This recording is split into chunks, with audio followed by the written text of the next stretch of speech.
quando era nisca de gente. O meu papá gostava de me levar a passear, para ver as igrejas, para ver os jardins, os palácios. Essas coisas desse género, assim. Ele não era uma pessoa muito religiosa, mas ele gostava muito das igrejas. J'aimerais commencer par le personnage de Diamantino lui-même. Je sais qu'il est construit par plusieurs personnalités, par plusieurs personnages, aussi du monde du cinéma.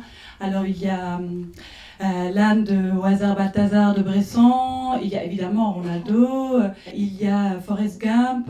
C'est ce personnage de Diamantino qu'on peut manipuler, qui quelque part ne sait rien. Et en fait, je voulais savoir pourquoi il vous fallait un tel homme pour votre critique, pour votre comédie. En fait, Diamantino n'était pas...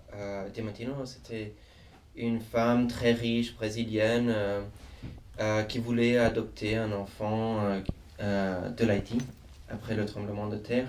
Et après, les années passées, on réécrivait, et ça morphait un peu en Diamantino.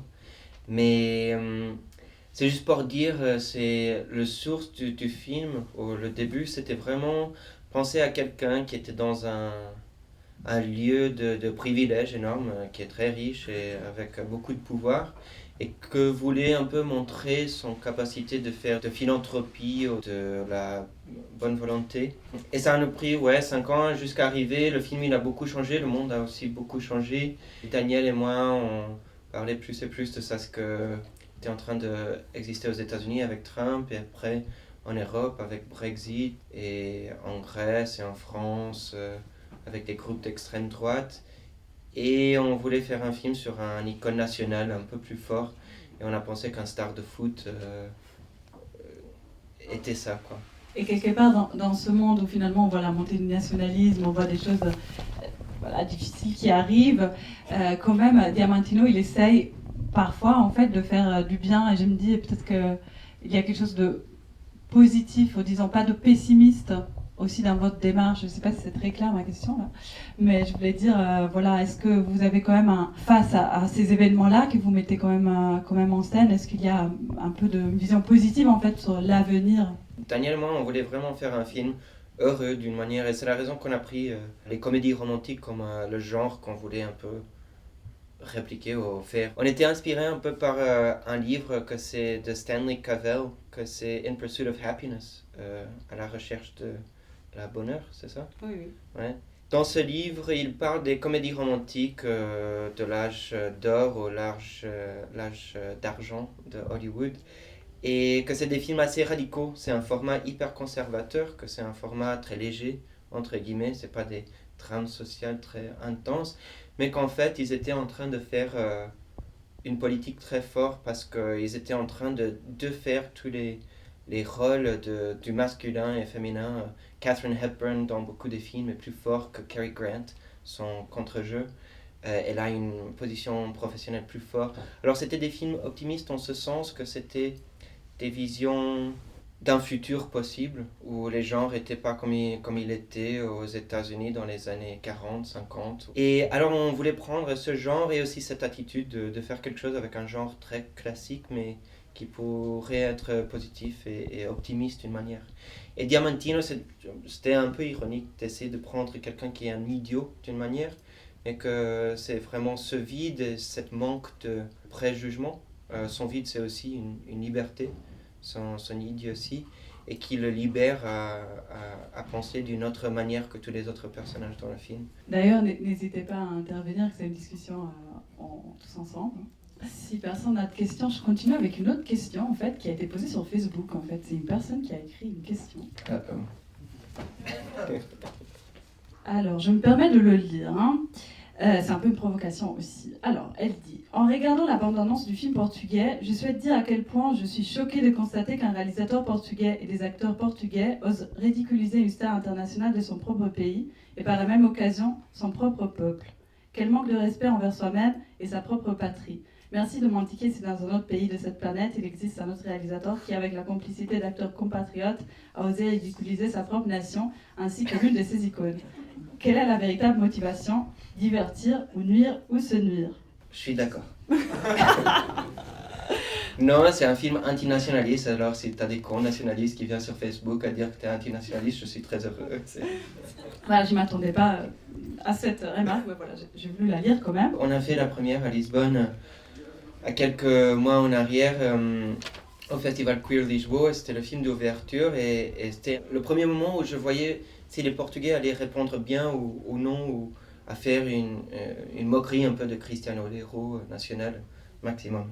Carlotto et moi, on a sorti pour prendre, Carlotto c'est le comédien, pour prendre une bière et après on a dit ok, on va voir comment ça marche. On était un peu nerveux, lui hyper nerveux, et tout le monde riait, alors on était très heureux. Et après on voit João Bouteille, que c'est un réalisateur très connu d'une génération avant la mienne, qui part, dit rien, il part et passe moi et Carlotto.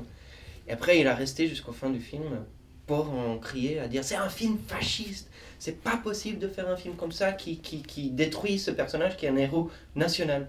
Et c'est quelqu'un qui est venu d'une classe très bas, il a fait toute sa richesse à cause de son talent, il était vénère.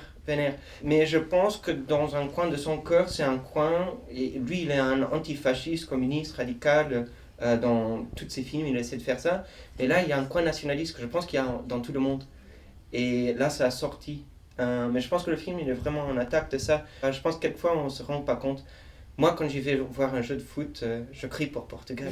Portugal gagne aussi. C'est un truc un peu dégueulasse, mais je pense que le film il parle un peu de ça. Le film n'est pas encore sorti au Portugal. Non, j'attends avril pour ça. Et si Rolando il est au courant? Je sais pas. Sa mère était à Cannes quand le film a sorti, mais je pense qu'elle était là pour une gala, je sais pas quoi, c'est pas pour notre film. Je pense que ça sort dans les journaux et tout ça, et au Portugal plus que dans les autres pays. Mais quelqu'un, un ami qui est un avocat, il m'a dit il vont exister 3 trucs. C'est il va voir le film, il va se faire conseiller de quoi il doit dire autour du film, et les personnes qui le conseillent vont le dire tu dois dire que tu n'as jamais vu le film. Peut-être on est en train d'exister, de vivre ça. E meu papá estava sempre dizendo que Miguel Ângelo de hoje sou eu. Mas é pintar, nem por isso. Le film, il était un peu un désastre, le tournage, l'écriture, tout le processus. Daniel et moi, on a resté en post-production 9 mois et en montage 8 ou 7 mois ou quelque chose que je me rappelle même pas très bien. Lui, il montait, moi je montais. Après, on a eu un moment avec une monteuse qui montait avec nous. Mais pendant tous ces mois où on montait, on inventait des scènes. Et un des ressources, c'était des stock shots. On allait sur Getty Images et Shutterstock. Et on achetait, alors le plan du début de l'univers et après le stade, c'est des trucs achetés, on n'a pas filmé ça. Et après on a compris qu'on n'avait pas tous les droits. En fait, tu dois payer 25 000 € pour acheter le stade aussi, les droits d'architecture. Alors on a dû fabriquer ensuite le stock shot, un stade 3D. Et tout le film est un peu le bricolage comme ça. Il y a cette grande séquence du publicité fasciste pour le Portugal sortir de l'Union européenne. Et tout ça, c'est des stock shots, mais aussi copié d'une pub de Brexit, vraiment une vraie. Le premier plan, moi je voulais faire ça, mais c'était trop cher de fabriquer ça. C'est un hôpital en Angleterre qui explose en argent, et l'argent il vole jusqu'à l'Union européenne. Mais on n'arrive pas avec la comédie de faire si bien que la réalité. Vous avez tourné en 16, peut-être un mot aussi sur Ouais. ce choix. Daniel et moi, on a plein de références, des trucs vraiment classiques, des trucs un peu trash. Et je pense que dès le début, on voulait faire des films un peu provocateurs et qui jouaient un peu avec un certain esthétique trash ou quelque chose. Et le 16 au début, maintenant je pense que ça n'a pas la même qualité. Mais au début, pour nous, c'était une manière de ne pas faire du trash sur une caméra mini DV. C'était ok, on va acheter une bobine de 10 minutes qui va nous coûter 120 €. Et ça, c'est l'or. Et après, on va essayer de faire un peu des choses questionnables avec ce or. Alors, c'était une manière de balancer. Je pense que tout notre cinéma, peut-être, la manière qu'on fait des films, c'est un peu comme ça. C'est comment est-ce qu'on peut faire une manque de sérieuxité, mais le prendre au sérieux en même temps. Et c'est un balance un peu ténébreux. Et la pellicule, c'était comme ça. Ce film, on voulait aussi faire comme ça. Mais après, il y a tellement de manières. Il y a les stock shots. Il y a l'incruste, le 3D, le jeu de foot, c'est 8K. Les drones qu'on a filmés, ils ont les caméras propres, des GoPros, c'est vraiment une variété. Et Daniel, il dit toujours, quand on parle on n'a même pas rendu compte, mais toutes les scènes, vraiment, toutes les scènes ont un écran dedans. que c'est étrange. Je pense que c'est un peu le moment qu'on existe, mais soit dans l'endroit où Lucia et Aïcha travaillent, il y a des écrans de Tron. Sur le terrain de foot, il y a l'écran, le Megatron, le portable sur les autres scènes, la série de télé à l'écran que projette les scènes de le père de Diamantino. C'est vraiment un monde où chaque moment a un écran. Quand il est avec le petit chat, il a son petit portable. Et vous vous êtes permise, par exemple, les chihuahuas géants. Cette idée, alors, d'où elle est venue? C'est très difficile de dire d'où est-ce que ça est venu cette idée. Je sais qu'au début, c'était des cochons bébés. Mais après, la prod a censuré cette idée. Et alors, on était un peu tristes, on aime bien les chiens, mais on pensait que ce serait un peu vulgaire. Mais après, le mec qu'ils ont trouvé a amené une douzaine de ces pékinois. Et ils étaient tellement ridicules, j'étais vraiment très très heureux. En plus, ils avaient des noms comme Queen, Bacchus, Betty. C'était vraiment le burlesque en tournage. Et lui, il mettait du Chanel numéro 5 sur eux et il les coiffait. C'était beau. Et est-ce que le fait de réaliser à deux, en fait, c'est plus simple quelque part de porter des idées un peu folles comme celle-ci dont tu viens de parler? Et c'est ironique, Daniel, il parle pas portugais, mais en fait, lui, il est plus à l'aise à travailler avec les comédiens, même s'il communique pas très bien avec eux, ou il communique mieux que moi, même si moi je parle la langue que les comédiens ils parlent. Quand on écrit, on divise des scènes, on essaie de faire un outline. Et après, ok, toi, on n'a plus de temps parce qu'il y a une commission que c'est dans 2 semaines, alors il prend la moitié du scénario, moi je prends l'autre et on mélange au fin, ou on échange un peu. Mais c'est vraiment un moitié-moitié. Et je pense que les chiens, peut-être si je ferais seul, j'aurais peur. C'était une idée qui m'est venue à la tête et j'aurais peur de la faire, que c'était trop bête ou trop infantile. Mais Daniel, il riait tellement que, ok, on avance. Et alors ça te donne un peu de confiance. Beaucoup de fois, moi, je censure Daniel ou il me censure à moi. On dit non, t'es con, c'est horrible ton idée.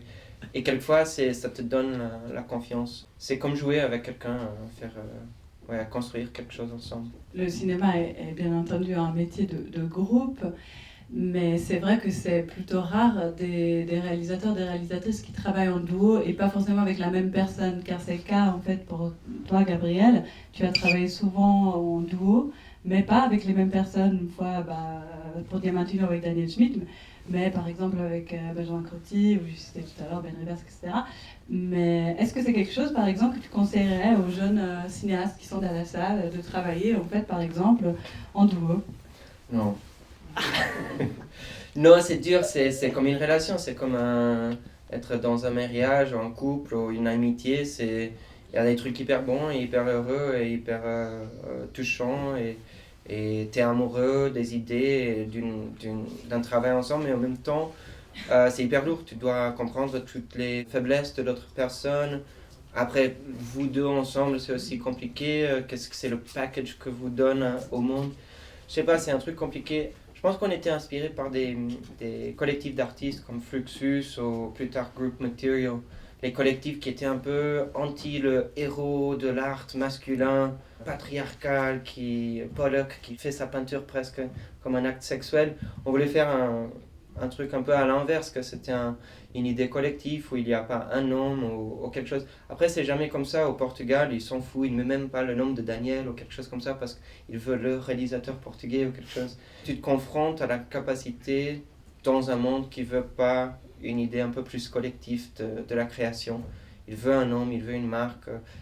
Mais bien, ça c'est une autre complexité, mais au début on voulait juste travailler ensemble parce qu'on trouvait que c'était une manière belle et drôle et heureuse de travailler. Carlotto, il est un comédien, il est super. On a fait 3 films ensemble, 3 ou 4, mais des courts-métrages. Il est un peu connu au Portugal, il fait des soaps. Et alors, un des films, j'ai allé au nord du Portugal, en province, et dans le musée où on tournait, tout le monde demandait l'autographe et tout ça. Alors, c'est quelqu'un là-bas qui est connu. Aussi dans le cinéma d'auteur, il est beaucoup dans les films de Miguel Gomez, dans Mille et une nuits et Tabou. Et moi, j'ai le connu à cause de ça, à cause des films de Gomez. Et je donne toujours ce exemple parce que c'est hyper beau, mais il y a un film que j'ai fait où il joue un bossu qui est mort dans les premières 5 minutes du film. Et quand même, avec un troupe de comédiens de 20 personnes, lui, il était même plus inventif que tout le monde. Alors, et dans Diamantino, il y a cette scène où, je pense que c'est la deuxième soir, où il met Aïcha ou Rahim à dormir, et il donne un bisou et il fait le truc du jeu de foot où il lance le ballon. Et dans le scénario, il y a beaucoup de choses qui sont assez pareilles, mais cette scène, ça dit juste « he blows a kiss to Raheem », you know? Très simple. Et lui, il a inventé ce truc et il n'a pas dit. Alors, Daniel et moi, on est derrière la caméra, l'écran, et on regarde ça et on mord le doigt pour parier. C'est quelqu'un qui, il même joue avec nous, tu vois, il veut nous surprendre et amuser. Et c'est vraiment quelqu'un de très, très inventif. Les sœurs aussi, elles sont dingues. Elles finissent les phrases l'une de l'autre. Et elles n'ont jamais joué ensemble. Elles sont les deux comédiennes et bien connues, mais jamais quelqu'un les mis ensemble et elles sont très drôles. Et les noms, Daniel, sa femme, c'est Sonia. Elle a une jumelle que c'est Natacha, alors. On a fait une gentille caricature.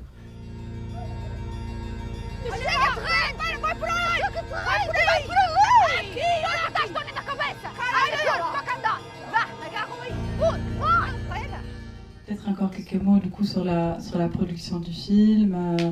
Vous avez commencé à y travailler quand? Ça a été tourné sur combien de temps? Déprimant. On a commencé à écrire en 2009. On a pensé, on a dit, on va écrire en 2009. En 2010, on a écrit. Et après, entre 2010 et 2016, on a réécrit. C'était horrible. Et on avait gagné quelques commissions avec les scénarios, mais que les prods, ils disaient c'est pas assez bien, tu dois refaire une nouvelle version pour renvoyer pour essayer d'avoir une commission. Moi, j'arrive pas à réécrire un scénario. Alors, chaque fois, on réécrivait un nouveau scénario complètement. Et il devenait plus et plus fâché avec nous. Et là, au dernier moment, il disait ok, on a plus de temps, on peut que tourner au Portugal, allez-y. Alors Daniel et moi, on a beaucoup travaillé mais c'était très vite, c'était 3 mois à réécrire toute l'idée originale, mais en changeant tout pour le Portugal. Mais après ça, je pense que ça a nous libéré beaucoup aussi, qu'on n'était pas attaché à une vieille idée, que c'était déjà trop travaillé. Et on a pensé à Carlotto et l'idée de Cristiano Ronaldo, ce footballeur, tout a congelé dans un truc et ça a marché. Ça a résolu tous les problèmes de tous les anciens scénarios. Mais ouais, le processus d'écriture, c'était très dur. Et après, post-production, encore une fois, on a reçu une première montage, c'était horrible. Daniel et moi, on a fait une petite dépression pendant un mois et demi. Après, la productrice ne payait pas, alors on a fait de la grève pendant 6 mois. Et après, finalement, c'est résolu. Et on a monté ensemble un truc qu'on ne savait même pas que nous, on serait des monteurs du film. Et on a resté en salle de montage 6 mois. C'était monté au départ en grande majorité par vous deux, et ensuite vous avez monté avec quelqu'un d'autre. Ouais, exactement. Au début, il y avait une monteuse qui a fait le premier montage. Nous, on n'a pas aimé. Après, nous, on a monté. C'était un moment ok. Et ça, c'était 6 mois. Et après, on a eu une monteuse qui est venue. On avait une montage de 3 heures et elle a coupé en 2 heures en une semaine. Et après, ça a pris 1 mois et demi pour couper la dernière demi-heure. Alors, c'est drôle que chaque fois que tu coupes plus et plus fin, ça te coûte plus et plus de temps. Mais je pense que c'était hyper important d'avoir à ce moment quelqu'un de l'extérieur qui venait hyper objectif. Comme pour les images aussi, pour la musique, il y a plein de références. Est-ce que vous avez des critères ou c'était intuitif? Pas de critères. Et surtout, pourquoi terminer avec quelque chose qui ressemble beaucoup à Wagner? C'est Wagner. Je ne sais pas s'il y a une méthodologie idéologique ou quelque chose, une raison, mais je pense que c'est le travail de quelqu'un d'autre de faire une lecture pourquoi Wagner est utilisé pour un film antinationaliste. On adore la musique, on a des références pop, classiques, très divergents. Et après, c'est toujours compliqué avec un film de petit budget. C'est une économie tellement drôle pour la version de Wagner, c'est pas la version qu'on veut. On a trouvé la version très vite sur YouTube. Et on a mis la version YouTube de Parsifal sur le truc. Et après, chaque version qu'ils nous envoyaient, c'était incorrect, c'était horrible. Mais après, c'est un truc d'habitude, mais c'était tellement drôle. Presque toutes les chansons, ils nous envoyaient les chansons classiques, des versions qui ne marchaient pas du tout, quoi. Il y a aussi ce moment dans le bateau, la scène d'amour, c'est Dido's Lament by Purcell. Avant, c'était This Mortal Coil, The Song of the Siren, mais eux, ils ont dit qu'ils ne voulaient pas, ils ont vu la scène, ils ont dit non. Mais après, on a écouté une histoire où David Lynch il a demandé cette même chanson pour Blue Velvet. Ils ont dit non aussi. On était heureux. On continue de manière informelle, autour d'un verre si vous voulez, notre discussion. On fait ça? Oui. Très bien, allez, merci. Merci beaucoup.